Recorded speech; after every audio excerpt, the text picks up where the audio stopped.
REA. REA. REA. REA. Audio. REA Audio. REA Audio. REA Audio. Audio. Audio. REA Audio. Reemployability. Arielle Theodore is a dynamics solution specialist with reemployability. And if you didn't listen last week, Arielle has been with the company for 7 years. She's getting ready to transition into a role with Microsoft. She's done a ton of different things in the IT world and in the technology world and in the workers' comp world since she's been here.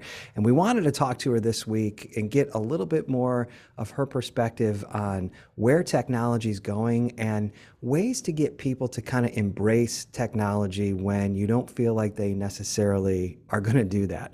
We were talking a little bit before we came on today about how when we speak with adjusters and we speak with risk managers, we have here at Reemployability different options for injured workers that will really make their lives easier and help them to transition back to their jobs quicker. One of them is called Real Time. It's our time tracking system, and it is web-based, and so it requires the use of some technology in order to use it. And many times we'll hear from folks that, oh, this person won't be able to do it because they don't understand computers. We have another program that's a work from home program where folks can a lot of times utilize a computer to they have to make phone calls and then they have to log things into a computer. Very simple stuff, but we get a lot of pushback. The one that I hate is, that guy's a truck driver, he's not going to be able to do it. And that is not true, because we have great stories of people like that. So very long-winded introduction, Arielle, but I want to talk about that a little bit today, if you don't mind. We finished with you explaining about your new role with Microsoft. Can you just briefly, again, kind of go over what you're going to be doing with Microsoft and how you think that kind of lends itself into helping people to better embrace the why behind technology? So I will be moving on to a role as a customer engineer with Microsoft, and it's part of their customer success team. So ultimately it is acting in kind of a technical advisory role to help drive business decisions and to kind of determine overall strategy and to use the different products that Microsoft offers, particularly, Dynamics, which we use, and the Power Platform, which again, we use here at Reemployability, to kind of enhance an experience that already kind of exists for most people. And I feel like there's this idea, like you said, that there are some people that just can't use technology. And we see every day, like, I know, like, children are an interesting example, right? Because they are immersed in it and they grow up with it. And so it becomes kind of second nature. But I refuse to believe that there's, like, especially with humans, that there's an old dog that can't be taught new tricks. I think if we really, really focus on the person and their own experience and kind of meet them where they are and allow them the time and the space to embrace that kind of technology, they will. And, we see it, like we kind of talked about a little bit earlier, or I think in our last episode, that there is this kind of pendulum with technology, and it goes really far one way, and then we say, we're just not going to use that anymore. And I think the slow adoption can sometimes be the better one. I think really taking our time to explain to people how it's going to impact them and why, their own use of it is going to enhance their own lives. I think that's helpful.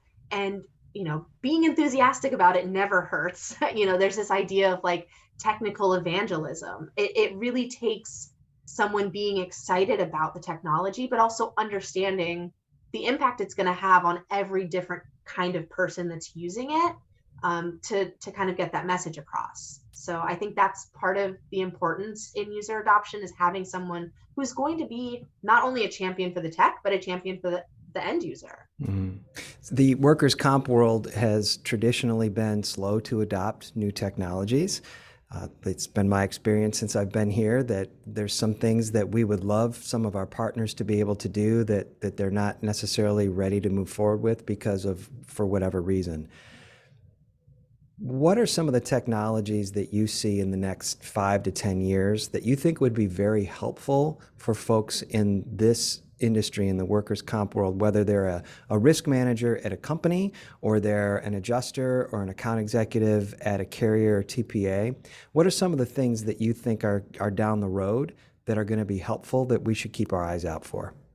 Okay, so if we start with kind of the existing, um, anybody in the industry who's not currently cloud-based, I highly recommend it. It allows for a totally different level of collaboration across teams. And that's a technology that's been around for a while, and everybody hears about the cloud this and the cloud that. Like, it's the internet. It's just the internet at the end of the day. And it really connects people in a way that kind of the traditional ways of communication might not. So I would encourage them to embrace that and to kind of understand that it's not, I don't really know how best to say this. Like it's being widely accepted for a reason. There's a reason so many teams are moving to cloud-based solutions, because it does allow those teams to remain connected. But then we also see kind of much newer and sometimes a little bit like a little scary technology like artificial intelligence. People see that and they're like, oh, we're going to have Terminator and all of this. Like, Right. that's really not it. What it is like there are rules around so many of the processes that we have, right? And being able to kind of define those rules and set those pieces of logic in a way that takes that, it doesn't take away the need to think, right? But it takes away the need to think about the same thing over and over and over again. Mm-hmm. And so if you can allow the technology to work for you in that way, you bring your own perspective into it, and you have the space and kind of the mental bandwidth to bring your own perspective and experience into a situation without having to really be bogged down by the logic of it all. Mm-hmm. Because sometimes we get stuck on that. And so I think that's something that's really exciting that we see on the horizon, but I know that people can be quite hesitant to even approach that. It's almost like, we deal with a lot of business owners sometimes, and I've heard the phrase before, it's the difference between working in your business and working on your business. When you're working in your business, you're having to do those day-to-day, I don't want to say mundane, but like you said, it's the things that you have to think about and do over and over and over. And that's why you hire people, right? As a business owner, you hire people to do those things in your business so that you can step outside and do things to enhance and grow your business.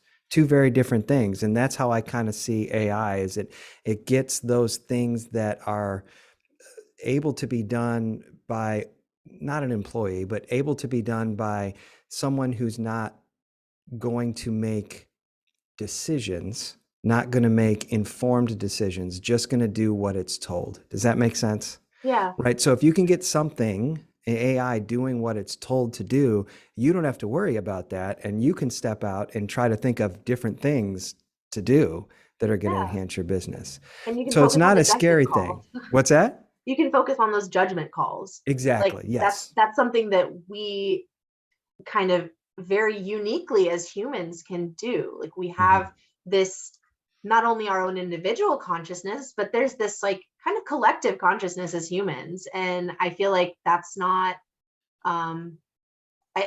we downplay it. We downplay how important that can be, and how important each person's contribution to that can be. Mm-hmm. The ability to be creative, right? Yeah. Even accountants can be creative because they can create new ways to do accounting, but they can't do that if they got their nose in a spreadsheet all day. Exactly. Right? Where do you see, so you mentioned the cloud, and my understanding, just to clarify, when you talk about the cloud, it's more, it's so that you don't have servers in your office, right? That's the transition. We don't want to have all the individual information sitting on servers in our office. If it's out there, it allows for more bandwidth. Is that right? So talk a little bit more about like what the cloud actually means. So you said the internet, I think of the cloud. I can still remember it like a couple of years ago. I was like, well, where is the cloud? Like and so like, listen, I'm almost 50. So I embrace technology, but I still remember having cassette tapes and CDs. And it was very hard for me to accept the fact that I've spent a ton of money on music that I don't have, right? When I would buy my music from Apple, Mhm. it was on my phone, but I didn't have anything to hold and touch. And I always felt like, oh my gosh, all these albums, all this music I just bought is going to be like, what if somebody blows up the cloud, right? That's not possible, right? Can you explain a little bit more about that to folks so that they can kind of wrap their head around like where it is and what it is? I can try. So I feel like the simplest explanation I have for that is essentially the cloud is someone else's computer. Mm-hmm. And I know that sounds really silly, but ultimately that's what it is. It's someone else's machine that you are not the only person who has access to. Or sometimes, there's privacy to it, obviously, but I think, there's this idea that like, oh, it's out there, all my information is floating out there in the cloud, and like, no, it's just housed in this place that you can access from anywhere. I don't have to take my computer with me to then have access to all of the data on it. And so that not only allows us to move to smaller technologies, like we think about how we basically have an entire computer in our pockets. Mm-hmm. And part of the reason for that is so much of the information on it lives somewhere else. You don't need the physical space to hold it in the little device that goes in your pocket. Mm-hmm. So I know it's kind of strange to think about, because it's like, Yeah. well, I put my information on the cloud. Where did it go? And ultimately, it's sitting on someone else's computer somewhere, Yeah, and it's somewhere else. And and it's it backed can up and be backed up and backed up, right? Yeah. exactly. And that, sometimes that can be very quickly moved to another location. Like if like, I know in disaster situations, it's nice to know that, okay, cool, we can have access to our information from somewhere else. If Mm-hmm. for some reason everyone needs to go and be at home or somewhere completely different. So that's been an interesting one, because I feel like as a whole, there's not a whole lot of understanding of, like, the cloud is not necessarily a place. it's Mm-hmm. Right. it's just the idea that it is, you can pull it down anytime. Right. No, that's a great explanation. So, as we mentioned, you're moving on shortly from reemployability. You were a biology major. You wanted to go into the medical field. You ended up in the workers' comp world, which is funny because I've never met anybody that was like, yeah, I went to college and I wanted to be in the workers' comp world, right? Everybody ends up here. If you were able to do anything differently as you learned about this industry, because I'm sure we have some folks that, that's something that the industry right now is really struggling with, especially in the adjuster world, is, because of the pandemic and the great resignation, there's a lot of companies that are really, really trying to attract new blood into this industry. So we have some younger people listening that might just be starting out. What kind of advice would you give them? How should they approach things to really make this into something more than just a job, but a career? I think it's kind of twofold. Like, you ask what I would do differently. I honestly don't think I would do that much differently. Mm-hmm. And I've come to realize that, especially, like, definitely highlighted by my experience here, has been the value of being open to whatever might lie on your path, right? Like, there have been a lot of different opportunities that presented themselves along the way, and I kind of just went through every door that opened. As I saw an opportunity, I embraced it, and I tried to just do my best in that situation and see what came out of it. And that has been extremely promising. Like, it's turned out better than I would have imagined, but I was kind of along for the ride and just told myself I'm going to give my best at every turn and see what that means. Mm-hmm. And so I think for people starting out in the industry, I know that it's easy to get bogged down in the fact that we're dealing with what can sometimes be the hardest time in people's lives, right? For some people, the injury that leads them to be in our program is really impactful, and each of us has has an ultimate effect on their own life, on someone's life that we might not really know anything else about them other than the fact that they're in the program, they're injured. This is, we have a set of facts about this person, but we really don't know them. But what we do know is this is another person and this is another life that I can impact. And so I think for people starting out, if you keep that in mind and let that inform your own choices and just act from compassion at every turn, it's going to enhance your own life in ways that you might not expect. So it's a combination of that openness to the path and letting it, like, you'll carve your own path, right? But you always want to keep an eye out for ways that it's just kind of like, hey, over here, this might be a thing, and this might be a thing, and just letting yourself explore, but doing so and remembering that we're working with people. And that's, I think and you know what, that's great advice, I think, for anybody that's just starting, but even people that have been here for a while.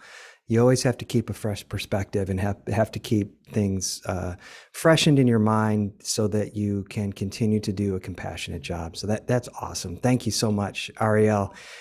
I really appreciate you spending some time with me today. I mean, we've worked together for a few years, and I don't think we've ever sat down for more than 10 or 15 minutes other than in a meeting to just talk. And it's been a real pleasure. And I wish I had done this with you months ago, years ago. Wish you the very best, and we're sad to see you go, but we're really, really happy for your opportunities, and thank you so much. Thanks, Todd. Thanks for listening this week to ReAudio. If you have any comments or suggestions for an upcoming episode, please let us know. You can email todd@reemployability.com. Also, please follow ReAudio on Apple Podcasts or Spotify or Stitcher or wherever you get your podcasts. You can also check out more content at listentorea.com. We are super excited to have Crystal Hunley, ReEmployability's Director of Human Resources, back with us next week to discuss post-COVID workplace trends and some tips on managing clients transitioning to different work environments. Have a fantastic rest of your week.